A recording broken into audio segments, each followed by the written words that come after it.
오늘은 히브리서 1장 1절부터 14절까지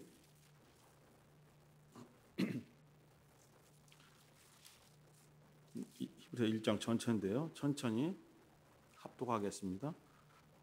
시작. 옛적의 선지자들로 여러 부분과 여러 모양으로 우리 조상들에게 말씀하신 하나님이 이 모든 날 마지막에 아들로 우리에게 말씀하셨으니 이 아들을 만유의 우사로 세우시고 또 저로 말미암아 모든 세계를 지으셨느니라. 이는 하나님의 영광의 광채시요 그 본체의 형상이시라. 그의 능력의 말씀으로 만물을 붙드시며 죄를 정결케 하는 일을 하시고 높은 곳에 계신 위엄의 우편에 앉으셨느니라. 저가 천사보다 얼마큼 뛰어남은 저희보다 더욱 아름다운 이름을 기업으로 얻으심이니 하나님께서 어느 때에 천사 중 누구에게 네가 내 아들이라 오늘날 내가 너를 낳았다 하셨으며 또다시 나는 그에게 아버지가 되고 그는 내게 아들이 되리라 하셨느뇨. 또 맏아들을 이끌어 세상에 다시 들어오게 하실 때에 하나님의 모든 천사가 저에게 경배할지어다 말씀하시며 또 천사들에 관하여는 그는 그의 천사들을 바람으로 그의 사역자들을 불꽃으로 삼으시느니라 하셨으되 아들에 관하여는 하나님이여 주의 보좌가 영영하며 주의 나라의 홀은 공평한 홀이니이다. 내가 의를 사랑하고 불법을 미워하였으니 그러므로 하나님 곧 너의 하나님이 즐거움의 기름을 내게 부어 내 동료들보다 승하게 하셨도다 하였고 또 주여 태초에 주께서 땅에 기초를 두셨으며 하늘도 주의 손으로 지으신 바라.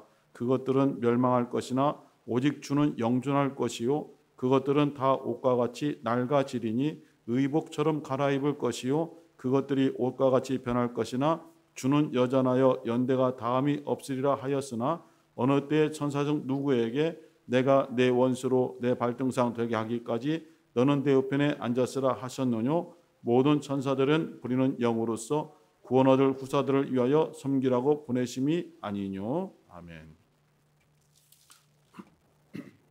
뛰어나신 예수 그리스도라는 제목으로 함께 말씀을 나누겠습니다.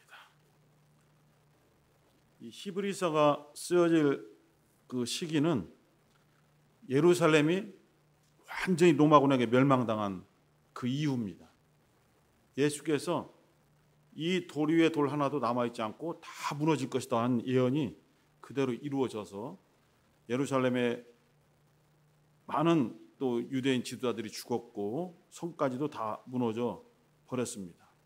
그리고 유대인들은 뿔뿔이 흩어지고 그 중에서도 유대인으로서 예수를 믿는 그리스도인들은 더더구나 많은 핍박과 학대가 있어서 일정한 집에 거처할 수 없는 그러한 시기였습니다.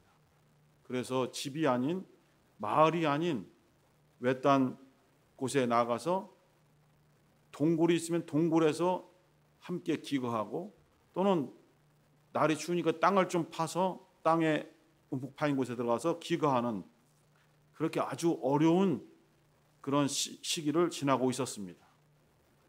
네로 황제의 엄청난 핍박으로 로마 시내에 기독교인들이 산채로 그 로마의 거리에 기둥에 달려서 불을 태워서 밤을 밝힐 정도로 그렇게 기독교인들이 많은 순교를 당하던 그런 시점에 이 유대 땅에도 많은 크리스찬들이 학대를 당하고 있었습니다.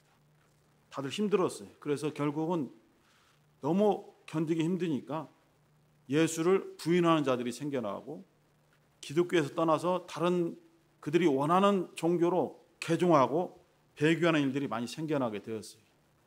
그래서 이 히브리서를 누가 썼는지는 현재까지 밝혀지지는 않았습니다. 많은 사람들이 바울이라고 하지만은 바울이 쓴 이 다른 서신서 보면은 약간 그 문체가 다르기 때문에 바울이 아니다라는 주장이 크고 확실히 누군지는 모르고 있습니다. 그런데 이 히브리서를 쓴 성경을 쓴 그 기자는 아무리 힘들어도 참고 견뎌야지 예수를 부인하고 배교하고 하나님을 배신하고 완전하게 타락하여 가는 것은 매우 위험하고 하나님의 심판을 받을 수밖에 없다라고 경고하고 있습니다. 우리 히브리서 2장 1절에서 4절까지 한번 읽어보겠습니다. 히브리서 2장 1절에서 4절 시작. 그러므로 모든 들은 것을 우리가 더욱 간절히 삼갈지니 혹 흘러 떠내려 갈까 염려하노라.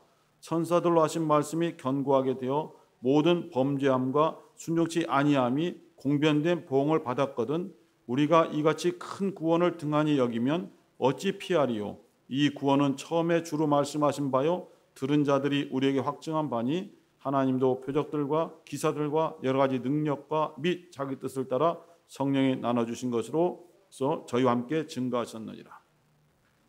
천사들이 전해준 말, 그것을 어기는 사람들도 거기에 합당한 보응을 받았다. 그런데 예수로 전해주신 구원의 복음, 이 큰 구원을 등한히 여기게 되면은 어찌 하나님의 심판을 피할 수 있겠느냐. 아무리 힘들어도 예수를 배신하지 말자. 아무리 힘들어도 참고 견디면서 주의 말씀으로 서로 우리가 모이게 힘쓰자. 이러한 내용의 글이 히브리서 전체에 흐르고 있습니다. 히브리서 1장 1절, 2절, 2절 한번 읽어보겠습니다. 1장 1절, 2절 시작. 옛적의 선지자들로 여러 부분과 여러 모양으로 우리 조상들에게 말씀하신 하나님이 이 모든 날 마지막에 아들로 우리에게 말씀하셨으니 이 아들을 만유의 후사로 세우시고 또 저로 말미암아 모든 세계를 지으셨느니라.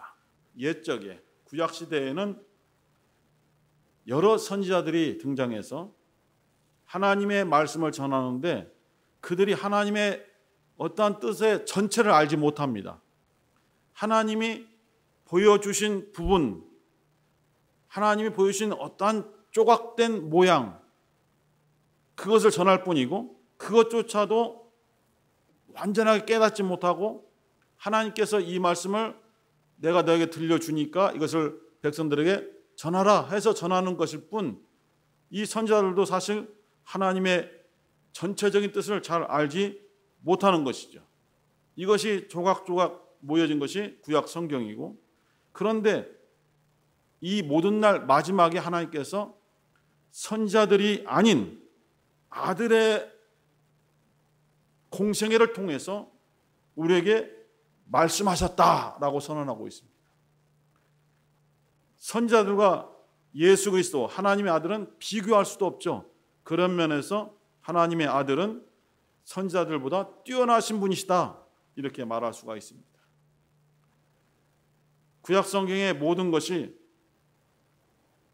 예수 그리스도에 대한 말씀이라는 것은 우리는 알고 있습니다. 말씀을 전했던 선지자들도 그 말씀들이 메시아에 대한 예언인 줄을 알지 못하고 하나님의 말씀을 그대로 전했을 뿐이에요.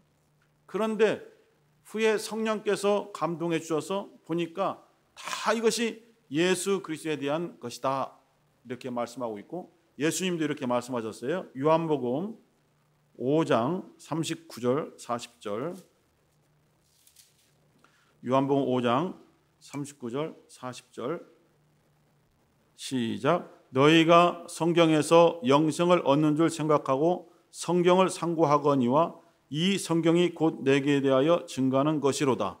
그러나 너희가 영생을 얻기 위하여 내게 오기를 원하지 아니하는도다. 예수께서 말씀하신 것입니다. 너희가 성경에서, 여기서 예수께서 말씀할 때 그 성경은 구약 성경이죠. 구약 성경에서 너희들이 말씀을 정말 상고하여 어떻게 영생 얻을 수 있는가 너희들이 묵상하고 암송하고 그 말씀을 통해서 기도하고 하지만은 이 구약에 있는 모든 말씀들이 다 내게 대하여 말씀하신 것이다. 그러므로 영생을 얻으려면은 구약 성경을 통해서 너희들은 내게로 와야 마땅하다. 그런데 내게 오지 아니하는도다라고 이렇게 예수께서 탄식하시면서 말씀을 주셨어요. 오늘 조금 말씀을 찾을 거예요. 누가복음 24장 44절 보세요. 누가복음 24장 44절 시작. 또 이르시되 내가 너희와 함께 있을 때에 너희에게 말한 바 곧 모세의 율법과 선지자의 글과 시편에 나를 가리켜 기록된 모든 것이 이루어져야 하리라 한 말이 이것이라 하시고, 모세의 율법, 선지자의 글, 시편, 구약을 통칭해서 얘기하는 거죠. 이 구약에서 바로 나를 가리켜 기록된 모든 것이 이루어져야 하리라. 예수께서 말씀하신 겁니다. 이것도 이 구약의 모든 성경이 예수 그리스도에 대하여 가리키고 있다는 거예요. 그 방향으로 나아가라. 예수께 나아가라. 메시아가 오면은 너희들은 메시아께 나가서 구원을 얻으라. 이러한 메시지를 주고 있는데 아무도 예수께 오지 아니하고 예수께 와도 말씀을 들으려 하지 않고 병 고침 받거나 배부른 떡을 취하려고 예수께 모여든다. 이러한 탄식을 가지고 있는 거예요. 이렇게 옛적의 선지자들이 여러 부분과 여러 모양으로 증거했던 모든 것을 맞춰보니까 그 그림이 예수 그리스도가 나오는 것입니다. 그래서 예수 그리스도에 대하여 구약 성경은 다 증거하고 있고 그 예수를 만나야만 마지막 날에 큰 구원을 얻을 수 있다는 것이 하나님의 뜻이라 할 수 있습니다. 그리고 오늘 본문에도 보니까 하나님께서 아들을 만유의 후사로 세우셨어요. 하나님께서 하나님의 아들 이외에 어떠한 자에게도 후사로 세우신 적이 없어요. 어떤 자들도 후사, 하나님의 것을 소유할 수 있는 상속자로 세우신 적이 없어요. 특별히 히브리서는 1장은 선지자들도 나왔지만은 사실은 천사들과 하나님의 아들과를 비교하고 있는 그러한 글입니다. 계속해서 1장에서는 천사들은 이렇다, 그러나 아들은 이렇다, 이것을 계속 비교하면서 천사들은 예수와 비교할 수 없다. 예수 그리스도는 천사들보다도 뛰어나신 분이다. 이것을 계속 증거하고 있습니다. 1장 4절에 보면은 이름에 대해서 비교하고 있어요. 저가 천사보다 얼마큼 뛰어나면 저희보다 더욱 아름다운 이름을 기업으로 얻으심이니 했어요. 아름다운 이름이라고 해서 보기에 듣기에 예쁜 이름이나 뜻이 아니라 하나님의 아들에게 주신 이름 그 자체를 하는 거예요. 그 이름 앞에 모든 권세, 모든 능력이 다 무릎 꿇습니다. 하늘에 있는 것이나 땅에 있는 것이나 땅 아래에 있는 모든 것이 예수 이름에 무릎을 꿇는다라고 빌립보서 2장 9절에서 11절까지 말씀을 하고 계시죠. 그래서 예수 이름에 무릎을 꿇음으로 그 영광이 하나님께 돌아가도록 하나님은 그렇게 섭리하고 계십니다. 이름에 있어서도 예수 그리스도는 천사들보다도 뛰어나시다. 이것을 증거하고 있습니다. 5절에 보면은 아들에 대한 문제죠. 하나님께서 어떠한 천사들에게 아들이라고 하신 적이 있느냐? 어떠한 천사들에게 너 나에게 아버지라 불러라. 너와 나는 아버지와 아들의 관계다라고 하신 적이 없다는 거예요. 거기에 현혹되지 말고 속지 말라는 거예요. 오직 하나님께서 아들이라고 인정하신 분은 예수 그리스도 한 분밖에 안 계십니다. 예수께서 침례 받으실 때에, 요한에게 침례 받으실 때에 하늘이 열리면서 성령이 내리셨잖아요. 그리고 하나님의 음성이 들려오기를 이는 내 사랑하는 아들이다라고 선언하셨어요. 하나님이 예수 그리스도에게만 내 아들이다라고 인정하셨다는 거예요. 변형산에, 마태복음 17장에 변형산에 올라갔을 때에도 예수와 모세, 엘리야 세 분이 나타났죠. 그러나 무슨 이야기인가 나누셨는데 그 이야기는 예루살렘에 올라가서 예수께서 곧 죽으신다라는 그런 내용이라고 기록되어 있습니다. 그 내용을 나누신 다음에 모세와 엘리야는 사라지고 예수 그리스도만 남았었잖아요. 그때 베드로가 뭐라고 말하냐면은 주여 여기 있는 것이 좋사오니 우리가 초막 셋을 지어놓고 모세와 엘리야와 선생님 예수를 우리가 섬기고 싶습니다 라고 이렇게 전혀 하나님의 뜻과 어긋난 그러한 발언을 하고 있죠. 그때 하나님께서 그 베드로와 다른 요한 야고보에게 하나님의 뜻을 알게 하시려고 큰 소리가 나서 가로되 너희들은 바로 이 예수가 내 아들이고 내 기뻐하는 자니 다른 사람의 말을 듣지 말고 너희들은 저의 말을 들으라 하고 마태복음 17장 5절에서 말씀을 주셨어요. 어떠한 자들이 나는 하나님의 아들이요라고 주장한다면 그것은 다 거짓이라는 것입니다. 아무리 뛰어난 천사, 능력 있는 천사, 권세 있는 천사가 나타난다 할지라도 천사들은 결코 하나님의 아들로 인정받은 적이 없다라고 하나님께서 히브리서 1장 5절, 6절에서 이렇게 선언을 하고 계십니다. 그리고 하나님께서 천지 만물을 지으실 때에 창세기만 보면은 가라사대 했기 때문에 하나님께서 입을 통해서 하신 말씀으로 통해서 빛이 있으라라고 선언하시므로 빛이 있게 되고 이렇게 선언해서 지어진 것으로 사람들은 쉽게 생각할 수 있지만은 우리 요한복음 1장 1절로 3절 보겠습니다. 요한복음 1장 1절에서 3절까지 요한복음 1장 1절로 3절까지 자, 시작. 태초에 말씀이 계시니라. 이 말씀이 하나님과 함께 계셨으니 이 말씀은 곧 하나님이시니라. 그가 태초에 하나님과 함께 계셨고 만물이 그로 말미암아 지은 바 되었으니 지은 것이 하나도 그가 없이는 된 것이 없느니라. 태초의 말씀 예수 그리스도께서 이 땅에 육신으로 나타나기 전에 그 이전의 존재가 바로 말씀이죠. 로고스입니다. 이렇게 말로 하는 말이 아니라 로고스라는 그런 말씀인데 이 말씀은 하나님과 동등하다는 거예요. 함께 계시니까 동등하고 하나님께서는 그 말씀을 통해서 만물을 지으셨다. 어떤 것 하나라도 말씀, 곧 로고스, 예수 그리스도 없이는 지어진 것이 없다. 예수 그리스도를 통하지 않고 지어진 피조물은 없다. 오직 예수를 통해서 모든 만물이 지어졌다. 그리고 우리 골로새서 1장 15절로 17절 한번 보겠습니다.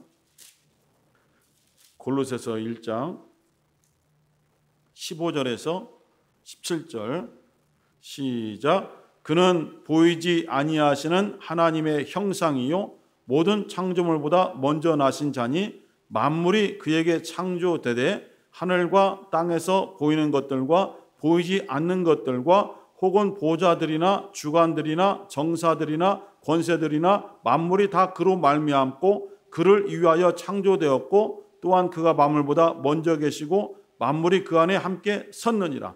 만물이 그에게 창조되되 보이지 아니하는 하나님의 형상이신 예수 그리스도에게 창조되되 보이는 것 보이지 않는 것 영적 세계 이 땅에 나타난 물질적인 세계 모두가 다 예수 그리스도에게 지어진 바 되었다. 그래서 예수 그리스도는 창조자다, 창조주다 이렇게 말씀하는 거예요. 물론 예수 그리스도는 아버지를 초월하지 못하시고 아버지와 분리돼서 역사하지 않기 때문에 함께 창조하시되 왜 하나님은 능력이 부족하셔서 예수를 통해서만 창조하셔야 됐는가? 아니죠. 하나님은 전지전능하시죠. 그런데 왜 모든 만물을 예수 그리스도를 통해서 창조되게 하셨는가? 그것은 예수 그리스도에게 소유권이 있게 하려는 하나님의 뜻인 거예요. 그래서 모든 만물들, 영적인 존재들이든 물질적인 존재들이든 관계치 않고 그들을 창조하신 창조주가 예수 그리스도란 말이에요. 하나님께서 예수 그리스도를 통해서 지으셨으니까. 그러므로 다 예수 그리스도에게 속한 자들이에요. 천사들이나 인간들이나 어떤 만물도 예수 그리스도께 속한 자예요. 그래서 예수는 그런 모든 만유의 후사, 상속자 또는 지배자라고 할 수가 있는 거예요. 그리고 예수에게는 영광의 광채가 있다라고 했는데 영광이란 것이 무엇일까요? 막 사람들이 칭송하고 막 영광 받으세요 하지만은 어떠한 의미로는 영광에 대해서 학자들이 이제 연구하기를 이런 뜻도 있다고 해요. 영광이란 것은 어떤 것의 주인이 된다는 뜻이에요. 주인. 곧 뭐냐면 예수께서 영광 받으셨다는 것은 그 주인된 권세를 행할 수 있는 자리에 앉으셨다는 거예요. 예수께서는 하나님과 동등하시죠. 하지만 이 땅에 오셨을 때는 자기를 낮추어 오셨기 때문에 낮추어 오신 인간의 모습으로는 만물을 통치할 수 있는 지배권이 없다 이거예요.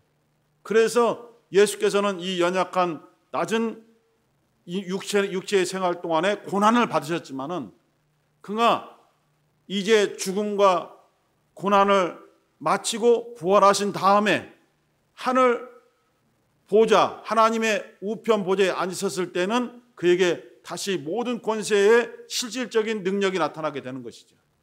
그리고 그래서 마태복음 28장 17절에 예수께서 말씀하기를 아버지께서 나에게 하늘과 땅의 모든 것을 주셨으니라고 했어요. 하늘과 땅의 모든 권세, 그게 곧 영광이라는 거예요. 영광 받으셨다. 드디어 만물을 창조하신 그 창조한 권력, 권세가 드디어 나타났다 이렇게 볼 수도 있는 거예요. 그래서 하나님 우편 보좌에 앉으심으로써 이제는 보이는 것이나 보이지 않는 것이나 권세나 주관들이나 모든 것들이 다 예수 이름 앞에 무릎을 꿇고 경배할 수밖에 없다.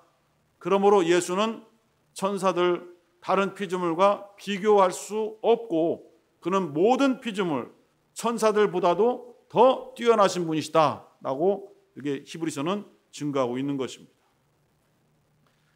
예수 그리스도는 하나님과 동등하신 하나님의 형상이신데 우리 아까 읽었던 골로새 1장 15절에 보면은 그는 보이지 아니하시는 하나님의 형상이요. 이것은 어떠한 육체의 눈으로 볼 수 있는 모습이라고 할 수 있지만 사실은 보이지 않는 하나님을 나타내주는 유일하신 분이다 이런 의미를 갖고 있는 거예요. 빌립과 예수께서 대화하는 장면이 나오죠. 우리에게 아버지를 보여주세요. 그리하면 믿겠나이다. 예수께서 뭐라고 말씀하십니까? 나를 본 자는 곧 아버지를 본 자니라. 그것은 우리의 눈으로 나사렛 예수를 보았기 때문에 하나님 본 것이다 이런 뜻이 아니라 예수를 통해서 하나님만이 말씀하실 수 있는 그 말씀의 권세를 들었고 예수를 통해서 하나님만이 행하실 수 있는 이적과 능력을 체험했고 예수의 모든 말씀과 행함이 하나님만이 할 수 있는 일이라는 거예요. 그러므로 나를 통해서 너희들은 하나님 보이지 않는 하나님을 너희들은 직접 만난 것과 마찬가지다. 아버지께서 내 안에 들어오셔서 내 안에 계셔서 그의 말씀을 나를 통해서 하는 것이다. 그러므로 나의 말을 듣는 자들은 곧 내 안에서 말씀하시는 아버지의 말씀을 듣는 것과 동일하다. 이렇게 말씀을 하신 거예요. 예수 그리스도는 하나님의 그 감추어진 비밀을 드러내는 하나님의 형상이라는 거예요.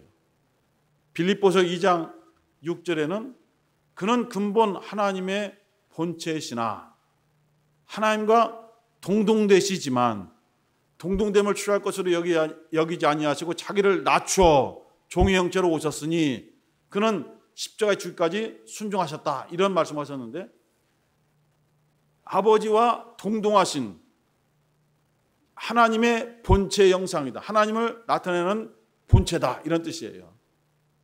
요한복음 1장 1절로 아까 읽었죠. 태초에 말씀이 계시니라 이 말씀이 하나님과 함께 계시니 이 말씀은 곧 하나님이시다. 동등하다는 뜻이에요.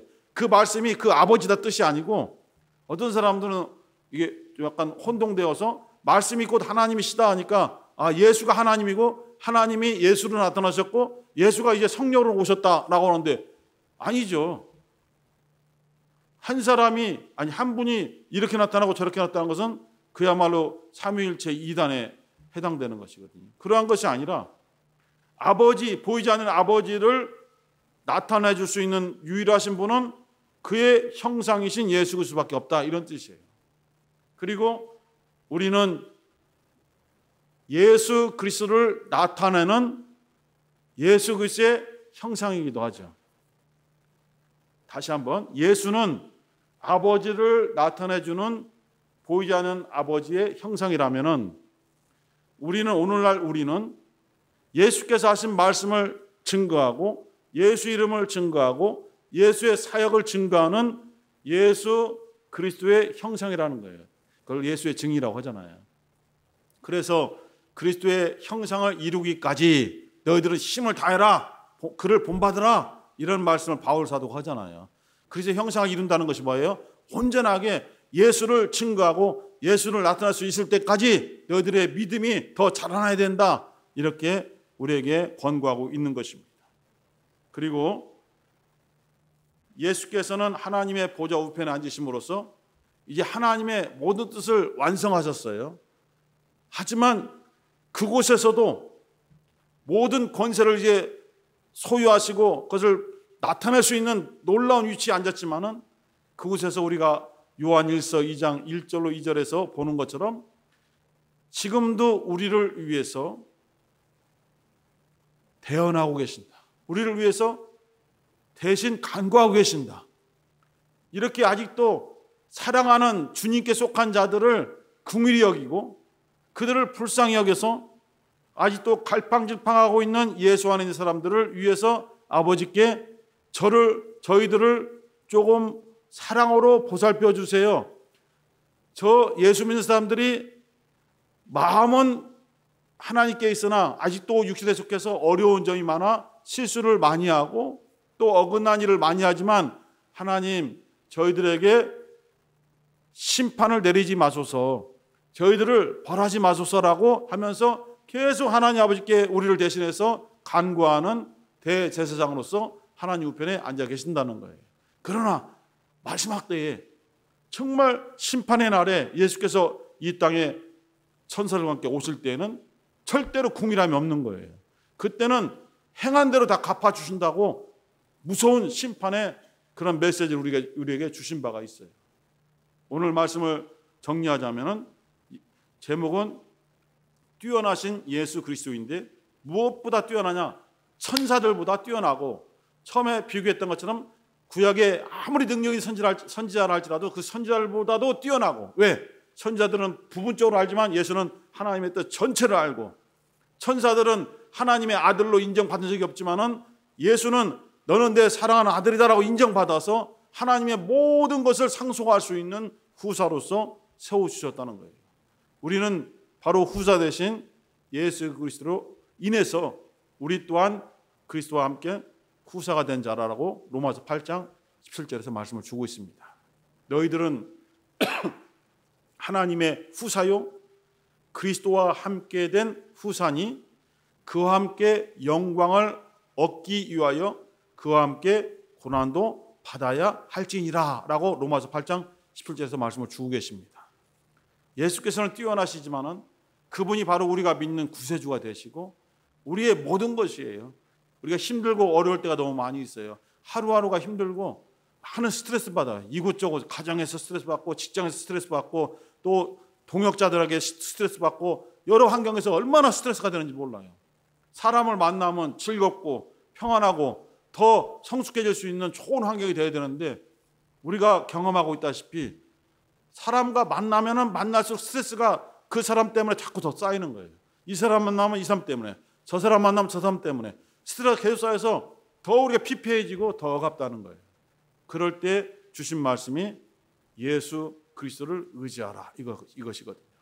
히브리서를 쓴 사람들이 고통받고 있는 그래서 예수를 배반하는 지경에 이르는 사람들에게 경고하기를 어떠한 일이 있어도 예수를 떠나서는 안 된다. 힘들고 어려울 때일수록 참고 견디며 기도하고 지금 너희들에게 힘을 주시는 예수 그리스도께서 얼마나 뛰어나신 분이냐. 천사들보다도 뛰어난 분이다. 이것을 강조하려고 하는 거예요. 그러면서 히브리서를 써나가고 있는 것입니다. 우리가 함께 기도하실 때 우리가 믿는 주님께서 이와 같이 하나님의 아들이시고 하나님께서 아들을 통해서 지으신 모든 것을 그가 상속받을 수 있도록 후사로 세워주셨고 무엇보다도 하나님의 아들의 이름 예수 이름이 어떠한 천사들보다도 더 뛰어난 아름다운 기업이 된 이름이 되게 하셔서 그 이름 앞에 모든 피조물들이 무릎 꿇게 하셨으니 우리 또한 예수 그리스도와 하나가 되어서 예수 이름으로 원수를 물리치고 예수 이름으로 기도의 응답을 소유하고 예수 이름으로 어려운 생활들을 이겨나갈 수 있도록 또 진리로 충만케 도와주옵소서. 주여 한번 부르시고 기도하겠습니다. 주여